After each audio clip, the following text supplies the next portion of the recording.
It was laundry day again. I scooped up Jack's sweaty gym clothes from the floor, shoving them into the hamper with a sigh. Not gonna lie, it was starting to wear on me. Same routine every day, every week. That spark we had when we first got married? It felt like a lifetime ago. Jack was fine, good provider, nice enough guy, but we were more like polite roommates than sizzling lovers these days. My mind flickered back to a weekend a few years ago, a silly cabin trip. Jack, horsing around, had scooped me up in his arms and thrown me on the bed. The look in his eyes, the playful energy. Man, I missed that. Now, he'd come home from work, eat dinner, and plop in front of the TV. Not terrible, just predictable. That afternoon, Mary from accounting cornered me by the water cooler. You know that woman, right? Always on about this new workout class or some vitamin that changed her life. Today, it was about some feminine marriage ministry thing. I mean, seriously? I nodded and smiled, trying to edge away. But she wouldn't let it go, talking about how her husband was suddenly so attentive and how it had brought back the fire to their bedroom. Okay, maybe that last bit got my attention. At work, I get bossed around all day by clients who think they own me. I come home and it's, well, Jack's not mean, but he certainly doesn't treat me like some treasured queen. Maybe if I had just a bit more control, a little more power in the relationship.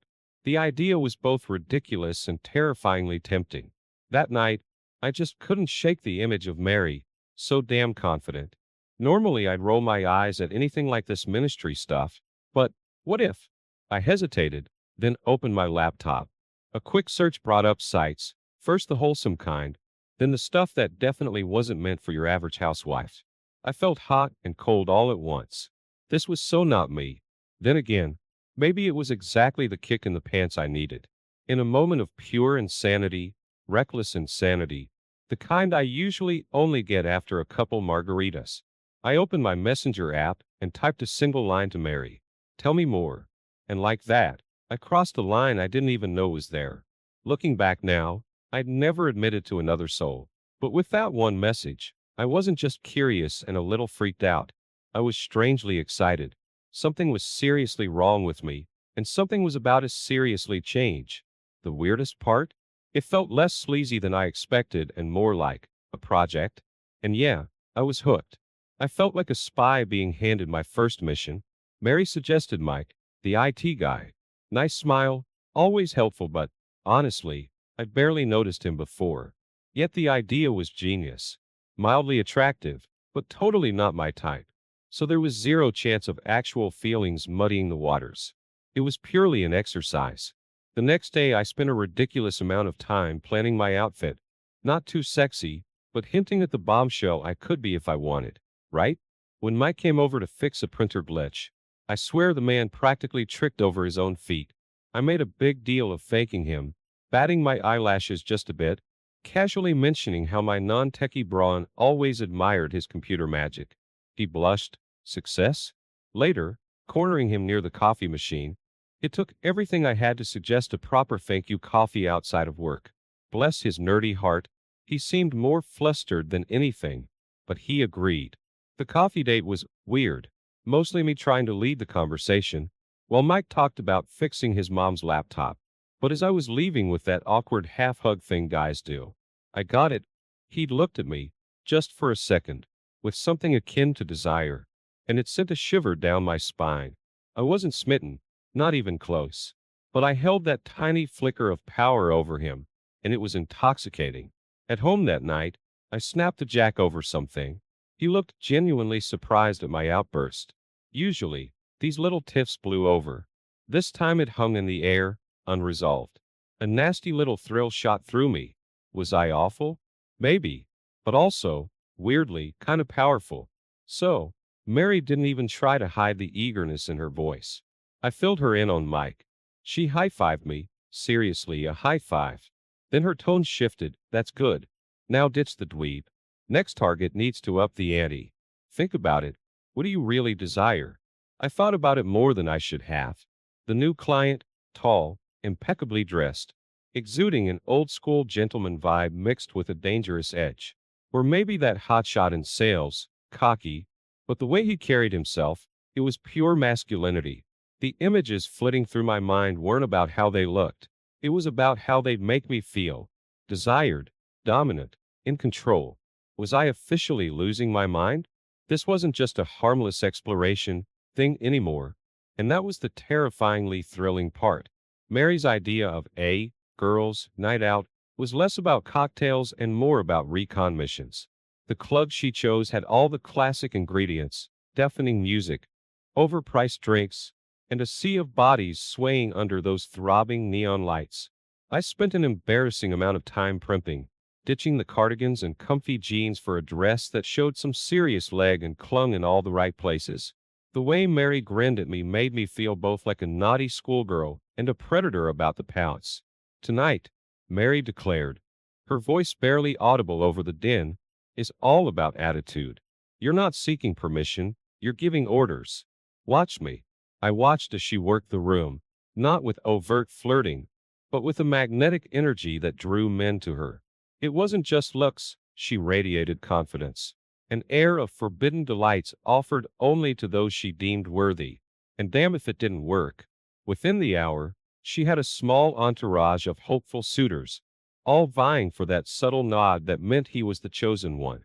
My target should have been easy, older by a few years, but the kind of chiseled jaw and piercing blue eyes that usually do nothing for me. He wasn't Jack, that was the point. Yet, the way he held my gaze, just a touch too long as he ordered my drink. A jolt of excitement shot through me. He was dangerous in the way that Jack was safe, predictable. A half hour later, my voice hoarse from shouting over the music, I was pressed against him in a sweaty dance. He was a good dancer, hands firm but respectful, until they weren't. It started small, a slide of his hand lower on my back, a whisper in my ear that was far from innocent. A battle raged inside me. Part of me screamed to pull away, to run back to familiar territory. The other part, the new part, whispered that there was no going back. I don't remember the cab ride to his place, or much else, to be honest. It's all flashes. The feel of rough stubble on my skin. The taste of tequila on his lips mixed with mine. The moment the headboard hit the wall and my moans drowned out whatever doubts were left in my head. The morning after, hungover. Yes, but nausea mingled with something else. Pride, disgust, a weird exhilaration that scared me almost as much as the self-loathing. His expensive condo looked sterile in the harsh daylight. I stumbled out without a goodbye. Back home, everything screamed wrong. Jack made waffles, his usual weekend treat, and chatted about replacing the kitchen faucet. And me? I was playing a role, loving wife, grateful for those waffles. But there was a hollowness in me that breakfast couldn't fill. Mission accomplished? Mary didn't even try to hide the smirk in her voice during our lunch break. I had to admit, sort of. Yet as I described the night, her grin evolved into something more calculating. Good. Now that you know you can do it, time to level up. Stop thinking like a desperate housewife. Start thinking like a queen taking what's hers. And that's when it hit me. That control, that power play. I craved it more than the actual act. Mary saw it in my eyes. I wasn't her student anymore. We were in this twisted game together, and the stakes were about to get a whole lot higher. The confession didn't go like I imagined. Not explosive screaming, or tears, or throwing my things out. Instead, when I finally, haltingly, told Jack about, well, everything, he just looked at me. Not angry, or even shocked. Defeated. Like the last bit of fight had drained out of him. Why? His voice was so quiet. It was almost worse than yelling. I stammered on about my unhappiness, our routine, wanting to feel desired, some utter crap. But even I knew it was garbage. The truth, the ugly truth, was that I didn't know why exactly. Boredom. A sick need to prove something? Honestly, I was still figuring it out myself. That's when Mary swooped in. A vulture with perfectly manicured nails. It's the weakness in him, she proclaimed. Like she was diagnosing a patient. Not trashing my husband. But it's an opportunity. You can use this to rebuild your marriage. Stronger, your way. Her words were a twisted echo of thoughts already lurking in my head. Jack was broken. So I had to fix him, right? I wasn't a victim here. I was taking charge, reclaiming what I was owed. Wasn't that what Mary preached? Fueled by a blend of shame and this crazy determination, I did it. I told Jack what would happen. No groveling from me. No begging his forgiveness. He could stay, if he wanted, but our marriage would operate on my terms. My desires came first, always. When Jack didn't walk out, didn't pack a bag, a part of me felt an ugly little thrill. I had him in the palm of my hand, just like Mary promised. The first time I brought a man home, God, it was surreal. I didn't hide it. I told Jack the guy's name. Even made small talk as the poor bastard struggled to remain nonchalant. Seeing Jack's face, the hurt masked by that awful blankness, it should have sickened me. It didn't. Nights blurred together. I'd disappear with my conquests, leaving Jack alone in the house we'd built together.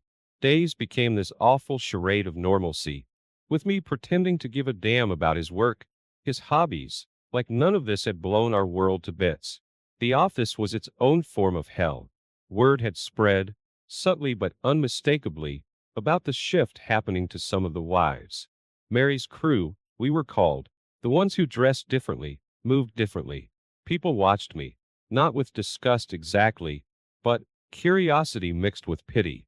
One night, after a particularly rough encounter, I was slumped on the sofa, a half-empty bottle of wine keeping me company. The guy, what was his name again, was long gone, back to his wife who might, or might not, be in Mary's pocket too. That's when my phone buzzed with a text, not from Mary, but from a number I didn't recognize. My wife's been acting strange, flirtatious with clients, distant with me. You involved in this? The message was like a bucket of ice water to the face. Had one of Mary's victims worked out the connection? Was this about revenge? Fear shot through me, but then, what if this was an opening? Mary controlled her, flocked, with promises of empowerment, of transformed marriages. But what if I exposed her to the husbands? Wouldn't that destruction be the ultimate act of power? Wouldn't I be the one calling the shots then, instead of her? The idea simmered as I drifted off to sleep. It was dangerous, insanely so. But at this point, wasn't my whole damn life one big risk? It felt good to be plotting something that wasn't purely about my own pleasure, my own twisted needs. This was a game changer, and maybe, just maybe, a path out of the mess I'd created. The next time I confronted Mary, it wasn't groveling for her approval. This was war. That text. I threw the screenshot in her face. I can expose your whole operation. Ruin your marriage, your reputation, all of it. Mary's smirk didn't waver, but her eyes flickered. Fear? Or was it calculating fury? You think you can take me down, little girl? You forget who taught you to play this game. She hissed it, but her voice was low, not wanting to cause a scene at the coffee shop. Game over, Mary. I kept my voice steely, enjoying her surprise at my resistance. Those husbands? They're on to you. You think they'll tolerate their wives bringing strangers home? You'll be the one begging for forgiveness. A hint of uncertainty crossed her face. It was delicious. But that fear turned to ice just as quickly. Those men are weak, she spat. Just like your Jack. If their wives find happiness elsewhere, it's their own fault. Besides, a vicious little smile. We have secrets too. Embarrassing ones. The threat hung between us. She wasn't bluffing. If I played this wrong, it all blew up in my face, dragging both of us down in a gloriously messy public implosion. Back at home, chaos reigned. Jack had stopped even pretending to participate in maintaining the house. Clothes piled high, dishes unwashed, an air of neglect clinging to every room. His silent rebellion. My fury would have flared, but I felt drained, like the fight had gone out of me. Later, in the bathroom, I stared at myself in the mirror, face pale, mascara smudged from nights with too much wine and too little sleep, and the missed period. Fear shot through me, hot and cold at the same time. It could simply be stress messing with my cycle, but the timing seemed impossibly cruel. A kid. A baby born into this twisted mess? Jack barely able to look at me trapped in a mockery of a marriage. This wasn't a solution, it was a life sentence. The test results were negative, but instead of the relief I expected, a strange emptiness descended. Had part of me wanted that jolt, wanted this already chaotic world thrown into even greater disarray? A baby as a reason to force a final decision. A way out? Had I become that messed up? The work email was blunt. New conduct policies, harsh consequences. No names, but everyone knew what, or rather who, had triggered this. The ministry was officially on notice. Yet, instead of worry, a thrill coursed through me. We were exposed, hunted, and it felt exhilarating. Let them try to take us down. It'd be one hell of a fight. Mary called a meeting, her voice tight with tension as she summoned her crew to her immaculate suburban house.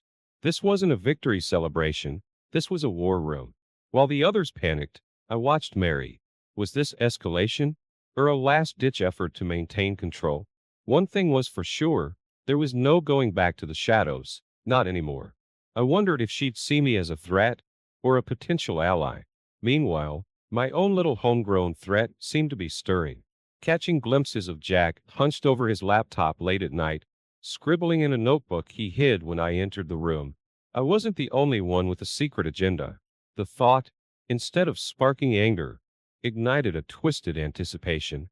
Maybe destruction really was the most potent form of power, perhaps the only kind I deserved. I found it folded into my purse, a tiny slip of paper that carried more menace than any shouted insult. I know what you're doing. Stop or else. Not signed, but I knew. Jack, my mind raced. Was this blackmail, a threat of exposure, or was this his pathetic attempt at striking back? That afternoon, I cornered him in the kitchen, the note clenched in my fist. What the hell is this supposed to mean? The words were intended as a whip, but they came out weak, laced with a thread of uncertainty. Jack didn't try to deny it. Instead, he leaned against the counter, a ghost of his former self. You want a confession? Fine. I know about your ministry, about the men, all of it. His voice had the flatness of someone who had been pushed past caring. And, what will you do, Jack? Call the cops? Expose your whore of a wife to the neighbors? I spat the words, but my false bravado was crumbling. There was a darkness in his eyes I hadn't seen before. He shrugged, and that was somehow worse than any rage. Here's the thing, Kayla. I don't care enough to stop you. Do what you want, with who you want. But I'm done pretending. No more forced smiles, no more lies. A twisted half-smile flitted across his face. Consider it your prize for breaking me. My victory felt poisoned, tainted with the sting of that word. Broken was this what I wanted. His surrender left no room for glorious battle, just a slow-motion car crash that I couldn't seem to stop. Then Mary, ever ready to exploit any weakness, swooped in. This isn't defeat, Kayla. It's an opportunity. He's ready to be remade. It's your job as his wife to guide him into the light. Her plan was madness, not just acceptance, but forcing Jack into the role of willing participant. They'd stage a humiliating intervention, break him completely, then rebuild him into the man they desired. I should have been sickened, felt a shred of pity for Jack. Instead, I felt a dark curiosity. Mary always said my biggest flaw was hesitation. This was my chance to push past it, to go all the way. That intervention was an abomination. Mary and her cronies, all faux sympathy and thinly veiled cruelty, circling Jack in his own office. I watched, camera in hand, documenting his degradation. His attempts at resistance were feeble, like a fly caught in a web. Then came the moment. Jack, surrounded, verbally whipped, began to crack. When my turn came to speak, I expected him to lash out, to beg. Instead, he laughed, not in joy, but a bleak, empty sound. Fine, he croaked, you win. I'll do whatever you want. His gaze swept over the three women circling him, then fixed on me. But on one condition. My wife, she has to play too. His voice gained a terrifying edge. You'll humiliate her, just like you've done to me. Mary faltered, her control slipping. I felt a surge, not of fear, but twisted excitement. He wasn't just defeated, he was reborn.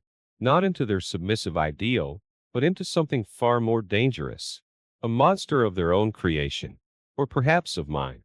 We had pushed boundaries to the point of obliteration. This was no longer about fixing a marriage or seeking pleasure. It was about raw, ugly dominance and something shifted deep within me. Mary might still claim to be the puppet master, but we'd passed the point where any of us were entirely in control. This isn't some couple's retreat, Kayla. Mary's warning was as enticing as it was chilling. This is for the truly devoted, those who don't flinch from the hard path. The gathering, as she called it, was in a rented lake house, the kind designed for large families, its sunny rooms now carrying a sinister echo. Guests arrived, all couples, but their nervous laughter couldn't hide the undercurrent of desperation. These were the hardcore, the ones who had surrendered everything to Mary's teachings. I played my part, anxious wife, here to support her broken husband. But mostly, I was watching Jack.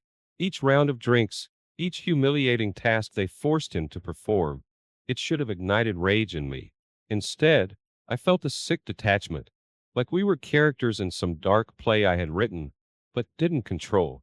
Jack's torment wasn't merely physical. They stripped him bare, emotionally, forced confessions of his failures as a husband, petty grievances dredged up, each word designed to chip away at his self-worth. Yet, even in his humiliation, a strange shift began to occur. It wasn't acceptance, far from it, but something I found more terrifying. His eyes, once filled with pain, then resignation, went cold. It was as if a part of him was simply shutting down, locking away. They wanted to break him. They might succeed, but what emerged from the wreckage wouldn't be their obedient slave, but something empty and unyielding. Then, like a spotlight turning in my direction, the focus shifted.